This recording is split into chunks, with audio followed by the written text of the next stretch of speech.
This Okay, this is what the BJP has had to say.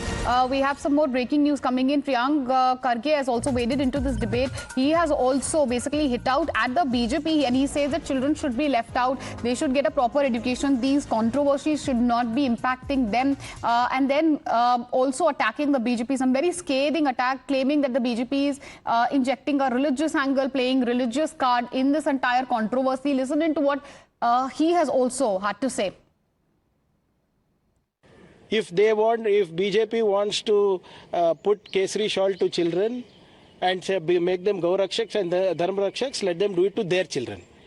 Let them leave poor children aside. We are here to build schools. We are here to educate children. If the child wants to learn about his religious practices, about the Puranas, about the Gitas, about the Vedas, about Quran, about Bible, they will go to their respective Dharma Gurus. They will go to their religious, they will go to their religious teachers. Their parents will teach them. I am building schools. We are building schools so that we give quality education to the poor. We want to build scientific temperament.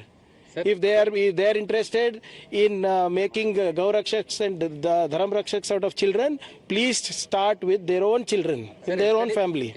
My colleague Neha is joining us live on the broadcast. Neha, take us through all the politics which has happened post Siddaramaia's statement, specifically when it comes to shawls, because he has said existing religious symbols are okay, but this is not.